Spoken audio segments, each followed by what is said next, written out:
I don't know when the last time you bought a camera was, but I can tell you that in my recent experience, not even buying, but just looking at camera gear and camera equipment, it has become challenging. And so I think the way we buy cameras and a lot of other things has changed over the last 5 to 10 years.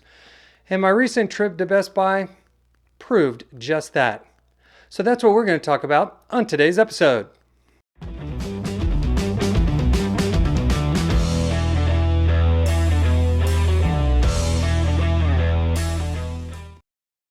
Hey there, everybody. This is Mike. This is Lit F Media, and today we're going to be talking about buying and selling. Well, not so much selling, but just buying camera gear. And the reason why is because I recently took a trip to Best Buy, and that enlightened me when it comes to how we buy not just cameras, but camera equipment as a whole. And so it, I kind of equate it down to these three stores because, for a little bit of context, when I was younger, you could go to a camera store. There was one right there in the mall when I was a kid, and so you could go there and you could look at all the latest, greatest cameras and all their features and all the knobs and all the buttons, and you could really get a sense of what that camera was going to do and how it would feel in your hand when you used it. Okay, so it was kind of like going to a shoe store. Now, we've all gone to a shoe store. You go there, you try the shoe on, you see if it fits, you kind of walk around, you do your jumping and your running. Remember when you were a little kid, you'd run all through the store and you would swear those shoes made you faster. Well, at least you had the opportunity to try them. But I think societally, culturally, we've changed. And we don't do that anymore when it comes to cameras because we really can't. So let's talk about my recent trip. So it's not just Best Buy that's like this, but we'll get into the other two, Walmart and Target, which I see as the other two big box stores that kind of do the same thing, but not as well. So hear me out. Now, this is not in any way an indictment on the way these stores operate. It's just kind of a sign of the times. So I go to Best Buy and I want to look at some cameras because I really like cameras. I enjoy videography. I like photography. So I like going there to look because, like I said, it's one of the only places left that you can go to look at cameras.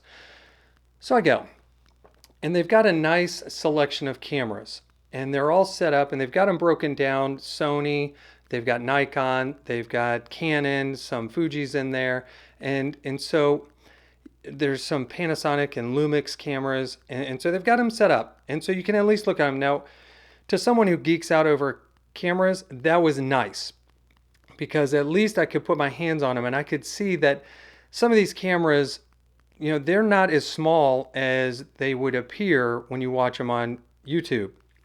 The Sony A7S III, it's bigger than you think. Their cinema line of cameras are pretty big. The Canons are big. Their R series cameras are much bigger than you would think, and so it's just nice. And I see a lot of content creators use the Sony ZV-1 and the ZV-1. What is it? ZV-E1, ZV-E10. And so I like looking at those to find out kind of what's the draw, what is causing all these creators to go to those cameras. Now, this ZV-1F that I'm using kind of proves the point that I'm about to make, is that I didn't see this one in a store before I bought it. I saw it online, saw a lot of content creators talk about it, and so that's what led me to buy it. It wasn't looking at it in a store. So getting back to Best Buy, if you want action cameras, the one store that I went to had them all behind plexiglass, so you couldn't touch them. The only camera they had out was an Insta360 Go 3, but it had all those little anti-theft cords on it, and so when you went to use it, it was all tethered and the power wasn't on, and most of the cameras that were on display, the power didn't work, and so you really couldn't see them. And gosh forbid you turn it one way and the alarm goes off.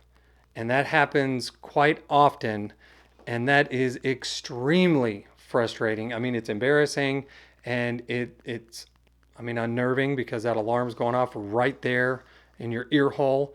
So the whole experience, from looking at all the camera equipment to the cameras themselves, just really it didn't do much for me. And as someone who appreciates cameras, it was just sad.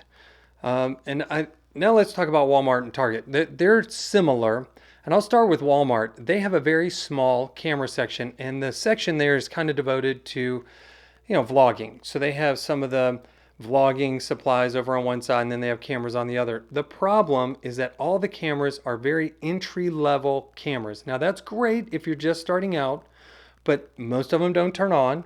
Most of them have been handled by numerous customers, and so they're kind of broken down. And they have some GoPros, but they're in the cabinet, so you can't see those. So again, it's not a great way to look at camera equipment to see if you want to buy something. Now, to their credit, they have a great online resource. They have a ton of cameras online. So if you're looking for a particular camera, chances are you can find it at Walmart on their online store. But again, you can't touch it, you can't, test it before you buy it. Now, Target used to have a pretty decent photo center where you could look at all the cameras. It was kind of in a U shape or maybe even half of a square, and they had all the cameras lined up. Used to have a lot of camcorders and point and shoot cameras, which is really the entry level market for most people. That's where they're going to start out. But most of the stores have gotten rid of that. They've got a very small camera section, and the ones they've got there, they're beat down, they don't work, and most of them are behind plexiglass or in a cabinet somewhere. So it's like this. We have become a buy now, try it later type of consumer. It's very frustrating. I mean, I'm looking around my studio / office, and I see numerous cameras and pieces of equipment that I never got to test or look at before I bought them, either on Amazon or from the manufacturer's site. And so it's gotten to the point where you buy it first, you try it later. And even when it comes to cars, we do the same thing. Carvana became wildly popular. No dealership and no test drive. You just bought the car and it was delivered to you. Tesla, when they first came out, I remember they used to be in a mall. They had a storefront there. You can't test drive a car in the mall. And so it was a very innovative way to buy a car at that time. So it's not just cameras, it's cars, it's how we buy food. We buy food online and have it shipped to the house, and we don't get to check the condition that it's in. It just shows up. Same thing with clothes and just any number of things. We buy it first, try it later. And, pandemic probably had a lot to do with that, but still, it's where we are. And it's frustrating as a consumer. Most of the cameras that I purchased online and not in a store. So my question now goes to you. How do you buy your cameras? Do you buy them online and hope that they perform the way you saw them perform in a YouTube video or an Instagram reel or some other social media? Do you go to a store and that's the only way that you buy your camera equipment? Do you go to used sites like eBay? Do you go there first, having done some research, and then try to get maybe a lower price because it's gently used, and so you go out there to buy your camera equipment? For those of you who watch content creators on YouTube, one of them comes to mind, Casey with Camera Conspiracies. He's always buying and selling cameras online. And he'll talk about it on his show, on his episodes, how he's looking for a particular camera, or he just bought a camera, or he sold this lens. And that's kind of his passion. That's what he enjoys doing, is the buying and selling of camera equipment. He does all of his research online, but then he'll go out and buy that camera, determine if he likes it or doesn't like it. And then if he doesn't, he'll turn around and sell it and find something else.